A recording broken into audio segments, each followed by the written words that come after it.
les systèmes français par rapport à ce qu'ils disent des autres universités, d'accord? Tu penses qu'en France, c'est pas très répandu le système de tutorat, oui? Est-ce qu'il y a des bibliothèques ouvertes 24 heures sur 24? Non. Donc voilà, on peut le déduire, oui. Tu ne peux pas choisir les cours à la carte? Voilà. Tu peux noter les professeurs en France? Non. Apparemment non, d'après ce qu'ils disent, non. Tu ne peux redoubler? Voilà. En France, on peut pas. On peut pas redoubler, voilà. Oui.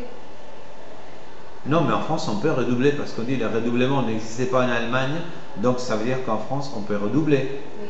Voilà. No, c'est le contraire. Oui, c'est le contraire. Il y a beaucoup d'heures de cours, ils doivent assister à beaucoup d'heures en France, à l'université. Oui. Oui. Et la relation prof-étudiant, tu penses qu'elle est ouverte, distante, rigide? Plus stricte, non, plus rigide peut-être. Ok. Voilà, et maintenant on va parler de toi, c'est-à-dire de ta situation, de ton pays. Alors c'est l'activité numéro 3. Je te pose la question. En général, dans votre pays, mais tu peux parler de ton expérience personnelle, les cours sont-ils obligatoires? Après les cours, y a-t-il un travail personnel important ou le travail personnel après les cours, c'est pas important? Qu'est-ce que tu en penses? Dans l'université, Oui, les cours ne sont obligatoires. ne sont pas obligatoires, oui, Tous.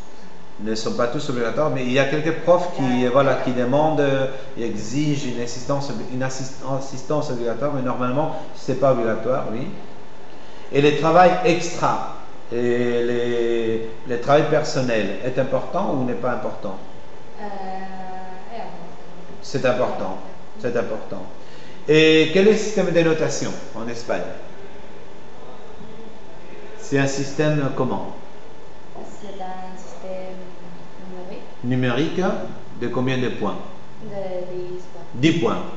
Et à partir de quel moment la matière est-elle réussie? À partir de quelle note? À partir de 5. Un 5. D'accord? Un 5. Et entre un 5 et un 10, c'est le maximum. Il y a combien de valorations, de systèmes de valoration? Il y a aprobado, Oui. notable, Oui. sobresaliente.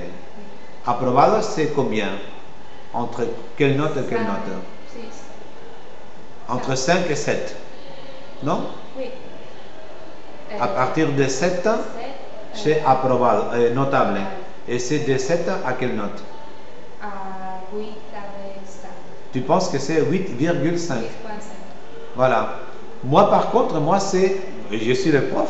Pour moi, notable, c'est entre 7 et 9. Alors, il y a des profs qui, à partir de 8,5, ils notent déjà la note maximale, c'est-à-dire sobresaliente. Voilà. Ok. Normalement, tu as des bonnes notes? Dans quelques matières. Dans quelques matières. Dans quelle matière tu es plus forte? Tu te sens plus forte? Dans les langues. En langue? Dans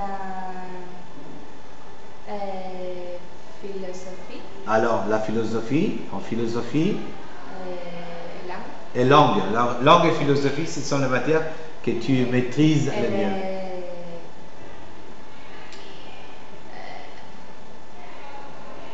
Las personnes. Celles qui, Sont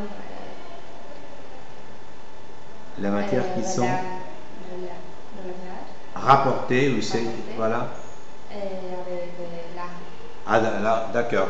Alors, toutes les matières qui sont rapportées ou qui sont en relation avec l'art et la peinture et tout ça, les arts en général, voilà, tu l'aimes et tu le fais bien.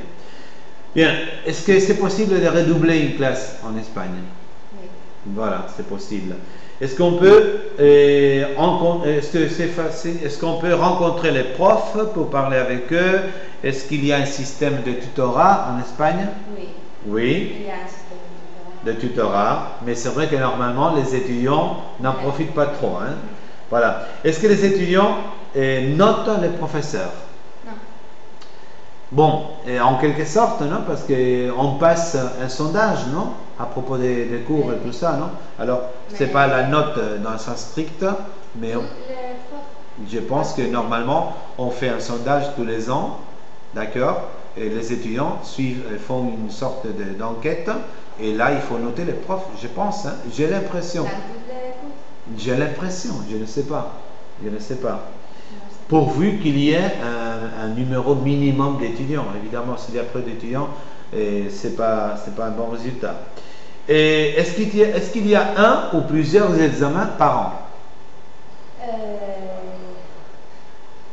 Ça dépend de la matière. Ça dépend de la matière, oui. La